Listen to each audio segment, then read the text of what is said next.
I was dreaming of bigger things and wanna leave my old life behind. Thunder. You're listening to the Create What You Speak podcast. My intention is to change the lives of 1 million women, one podcast at a time. Now let's get started. Thunder, feel the thunder. My name is Sloan Fremont, and today I'm going to talk to you about creativity. Down at Banky's Roadhouse on Highway 69. Shake your money down in my cup, I'll sing the blues all night. Oh, you know, that's how I jingle and go. All right, here we are, another week. And this week we're going to talk about creativity. And as I was thinking about everything I wanted to talk about today, I was kind of going back and forth between what I mean by creativity for this episode. And so we talk about creating your own reality, obviously, a lot on this show. That's the premise of the show. And it's really from the perspective of how you show up in the world and how you can change what you feel on the inside, like your thoughts, right? To get different results on the outside in the physical. But today I want to talk a little more specifically about bringing an idea or a dream to life that you have created. And this process is really no different than anything else we talk about on this show. But I've mentioned a few times about my invention and at a high level what's going on with that. So what I really thought we'd do today is dig into creativity and focus on taking an idea you have about something, and maybe it's something you consider no big deal or just a hobby, but taking that idea you have and the process of bringing that to life. And before I go any further, do not tell me you don't have an idea about something that you want to do, because I know everyone listening to this has something that they daydream about, something that, you know, that is your thing that you think, maybe you've never even told anybody, but it's your thing, that thing that you always go back to. And this could be anything, right? Like writing a book or creating art or cooking or making things, whatever it is for you. And maybe you don't think this is your big idea, right? You don't think it's the thing that's going to make you millions, but maybe it is, right? Who knows? How do we know until it's created? But this is something fun you think about from time to time and would really love to create, but for some reason you just haven't taken action on that. So that's where we're going to focus today. And as always, take what resonates with you from this week's show and leave the rest. All right. So I think for most adults, if you ask anyone if they're creative outside of an artist, right, the answer is probably going to be no. Yet if you put any of us in a situation that requires us to think outside of the box or think on our feet really quickly, we can get pretty creative with solutions. And doing those kinds of things are fun, you know, as long as obviously it's not a stressful situation, but doing those kinds of things are fun and they're freeing and they can feel really empowering when you go through that process of creating something. It's like we're taking the idea that we have and we're taking that energy from our mind through our hands into reality. But I think most of us just don't spend that much time in a creative space because, I mean, who knows why, right? We don't think we have the time for it. We think we'll be bad at it. We don't want to start something new, or we drum up 100,000 extra excuses, right? It's all the same. So the idea floats around up there, but nothing really gets done about it. And that's really what happened with me with my invention. I mean, I had this idea 5 years ago. Five. And unfortunately, I still couldn't give you the specifics of what it is yet because it's still with the patent attorney and he's in the process of filing the patent. But I can talk to you a little bit about the creative process. And the idea for this came from a need I found when I was traveling as a consultant. And I kept thinking to myself, wouldn't it be better if this did this than that? And that's really where the idea came from. And so I sat on this for 5 years thinking all these things, right? All of the things. What's the point? No one will care about this. It's dumb. I'm going to see the value in it, you know, blah, blah, blah, whatever. And that when I would talk about it with people, it seemed like everybody got it. Everybody got the concept I was presenting. And it was exciting for me to talk about it, right? I mean, it was this thing, this concept I had in my mind, and I had some ways that I had pieced it together to make it make sense to people. But whenever it came to actually executing on it, I always talked myself out of it. And as I think back and I was writing the notes for the show about why, I mean, the only things I can think of is I felt like I had other things to work on. Or one of the big things that was stopping me was I had no idea how to bring this thing to life. Like it just seemed way too complicated and way too far out there that I didn't even think I could even bother doing anything with it. But this past summer I was traveling and off the cuff I told someone about this. And this person said to me, you really should do something with this. And I thought, yeah, actually I should. Why have I been sitting on this? Like, why haven't I done anything? Like that's not even my personality. My personality is such that I am so action oriented. Like for me not to take action on something is super weird. So when I was thinking about that, why haven't I done anything with this? I mean, I couldn't really come up with a good answer. So the following week after I got back from that trip, I looked up companies in Nashville to create prototypes. And I had 2 appointments set the following week. I mean, it was easy. It was so easy. All those things I've been telling myself were just excuses. They were just stories I was telling myself. And so I chose one of the companies to move forward with the prototype, and it took him about 3 months to come up with it. And what he presented to me, I just picked this up at the end of the year. Well, it was actually better than I ever could have expected. He brought my idea to life in a way that I didn't know quite what I wanted it to look like, but I presented it to him. I talked him through it, and he really got the concept. And so it was real. It was tangible. It was this thing I had thought in my mind that was now physically in my hands. And that feeling of taking just some random concept I had created that I thought would improve my life and seeing it real in the 3D, it excited me. It was scary on the one hand, but it also excited me. And so it's been like from there, just this chain of events, again, like just things just rolling along. And so the person who did the prototype introduced me to this patent attorney who now I'm working with, who's filing my design and utility patent applications. And the thing is real. I mean, this is real. It's happening. I don't even think I could stop this train if I wanted to, and I don't, right? So off I go. Here I go. I don't know where this is going to go. I have no idea where this is going to take me, but I'm willing to go with it and see what happens.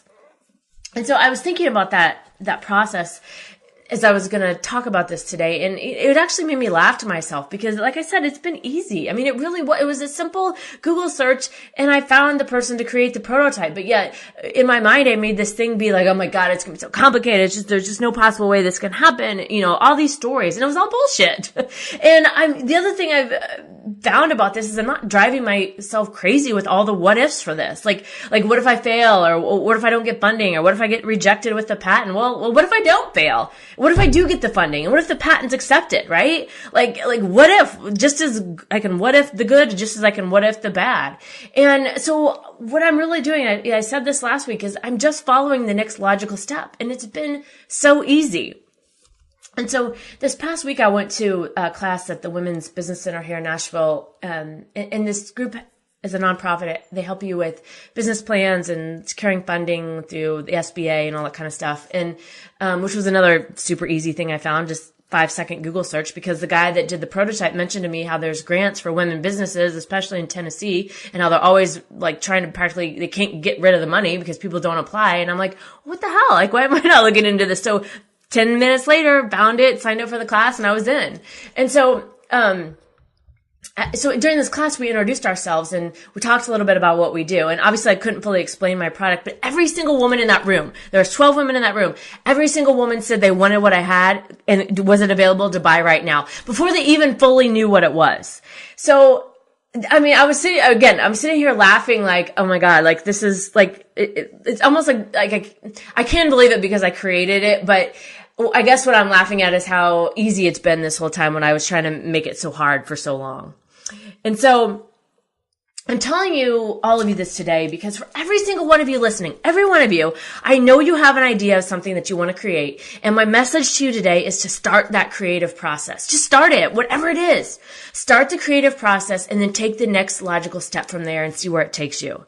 Buy the canvas, talk to the guy who makes prototypes, start typing the pages, take the class, whatever it is, do it. Why? Because the things that excite you are not random. They're connected to your purpose. So follow them and see where they take you. We all have the option and the ability to deliberately create what we choose in this physical life experience. So why not follow what makes your heart leap and what excites you every time you think or talk about it? So one of my favorite books on creativity, and I highly recommend you read, and I will link to it in the show notes, is Big Magic by Elizabeth Gilbert. And you might remember her. She was the author of Eat, Pray, Love, which was also a movie later on starring Julia Roberts. And in this book, she talks about the creative process. And when Eat, Pray, Love was written, she was talking about how when she went, when the book was written and it was out in the world, that every time she went to book signings, multiple women would tell her how they had the idea to write a book like Eat, Pray, Love, but they never did anything about it. And in Big Magic, she talks about this concept that once an idea is born, even if it's just in your own mind, like it's out into the world, and the universe will give you some time. But if you don't do anything about it, or if you lose steam on the idea, or you sit on it, then someone else is going to pick that idea up. And she illustrated this point, and I'm not this point in the book, it's like you couldn't even make this up. It was like such the perfect example. But she's talking about that how she had this idea about a book about a guy set in the Amazon jungle, and she at some point she was at this writers conference and she met Ann Patchett, who actually is an author, but she owns Parnassus Books here in Nashville. And Elizabeth and her did a seminar, a talk, I guess it was last year. And I actually went to it. It was very interesting. I also have that. I'll link that in the show notes for you if you're interested in listening to that. But anyway, Elizabeth talks about in the book that how she had this idea for a novel about this guy in the Amazon jungle. I don't remember all the details, but it was like she was really interested in it. Like she had it basically all written, and then it kind of fizzled out. She just kind of sat on it. She didn't do anything with it. And she talked about how like the inspiration left her and it migrated to Ann Patchett, her friend. And Anne ended up writing the book and it became a bestseller called State of Wonder. But the interesting part of this is that they had essentially written the same book. There was like one small minor difference, but this happened before either of them even knew each other. And so she talks about that if we don't engage with our creative ideas, that they'll go somewhere else, right? They'll go looking for someone who's ready to bring it to life. And there's obviously a lot more details to the story that are in the book, Big Magic. But I always think about this story when I was thinking about it with my invention, or, I've thought about this even when I was getting ready to do this podcast. Like I had this idea for something, like, am I okay with someone else taking this if I don't act on it? And, for the things I've created now, I wasn't. So I did something about it. And so I highly recommend you read that book. That story about her and Ann Patchett is just, it's like so crazy. It's such a great story. So, okay. So like I said, I know every one of you listening here has some idea of something that you are sitting on that you really want to put out into the world, but you just haven't done something yet. So my question to you is, what is that thing? What's been on your mind? And why haven't you done anything about it? And I think most importantly, are you okay with someone else taking that idea and doing something about it instead? Ideas and opportunities are being sent to us every day, right? And I think the reason why so many go by us untouched is because there's so much going on. There's so many, we're inundated with so much stuff in the world, and there's so many distractions and extra noise that life brings that we're just not paying attention to it. But if we start to maybe eliminate some of those distractions and really get into more of a state of, just be more where we are today rather than living in the past and living in the future. We talked about this on one of the other episodes called Containers, about day-tight compartments, right? Like shutting out the past, shutting out the future, and staying where we are in the moment. And that gets us more into a state of awareness where we can really hear what's going on inside of us, and we can really hear that voice that's directing us. And opportunities and ideas, I think, have a habit of, they come back around in hopes that we'll maybe be better prepared for them the next time. But we have to take action on that. We have to do things on our end to prepare ourselves to listen to what's coming for us. So I think if we start taking advantage of those pieces of the puzzle that are divinely coming together for us, different things will start to show up. And then when we relax and we trust that all the forces that created us and everything around us is putting us in the right place, and things are lining up for us, we're going to have a totally different experience. And what if we truly believe that the things that excite us are not random, and if we took advantage of that excitement to follow our calling, where might we end up then, right? Where might this thing take us? Where might my invention take us? I have no idea. I literally no idea. I know nothing about manufacturing. I know nothing about inventing or patents or any of these things, but it's just happening. It's happening. So where might we end up if we follow those callings? And I think also, nothing is really meant to be, so to speak, right? We are unlimited. We can create whatever we want, and anything can happen if we choose it. Okay, so I'm going to close out today's show, and I'm going to leave you with one of my favorite quotes as we think about creativity. And here it is. And you've probably seen this on Instagram all the time. It seems to make the rounds quite regularly, but here it is. And suddenly it's time to start something new and trust the magic of new beginnings. So we're still in the early stages of 2019. So what's your new beginning? What are you creating? What are you going to bring to the world in 2019? All right, I'm going to close out today's show today on creativity. So here's a recap of today's show. We are all creative, whether we choose to believe that or not. And the things that excite you are not random. They're connected to your purpose and your responsibility. If you choose to take it, you don't have to, but follow those things that light you up and see where they take you. We all have the option and the ability to deliberately create what we choose within our life. So why not follow what makes your heart leap and what makes you feel good, right? Why not follow that thing? Once the idea is thought up, it's fair game for others if you don't do anything on it, if you don't do anything about it. So the question is, are you okay with that? And I think, if we think about following the creative process and maybe it scares us and it does, and it probably will, but I think the alternative to keeping those ideas in our head and not doing anything about them it's way more sad and depressing than taking the leap and just seeing what happens. Who knows? Maybe nothing will happen, but maybe it will. I think the question is a good question is, where might we end up, right? Where might we go? Who knows, right? Usually it's better than we ever could have expected, but we've got to be the one that steps up and takes action and follows that calling that we're hearing. All right, so that's it for today on creativity. So let's talk about songs. So intro song is Jingle and Go by Ryan Bingham. And really, this is a new one he just put out.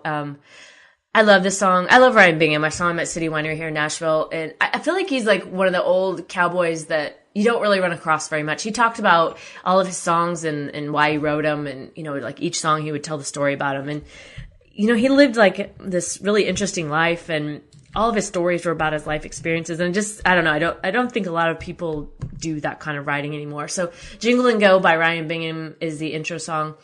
Outro song is Whatever Blows Your Hair Back by Republican Hair. I've talked about them before on here. Really good band, a lot fun to see. But one of the lines in here, everybody's worried about what everybody's worried about, but you ain't got to worry right now. Whatever blows your hair back, right? Like whatever blows your hair back, man, whatever's your thing. Follow it, do it. Be creative. Do whatever it is, that thing that you're not doing. Whatever blows your hair back. Okay, all right. So that's it for this week. Let me know what you think about creativity and the creative process and what you're working on and what you're going to bring to life in 2019. I would love to hear from you. You can email me, sloanfremont@gmail.com, or find me on Instagram, Sloan Fremont. And if you like the podcast, please remember to subscribe, rate it, and review it in iTunes so more people can find it. All right, so that's it for this week. Abracadabra. Now go forth and create what you speak. Is it that AC in your Honda? A little 80s Madonna, a little Jane in your Honda, a little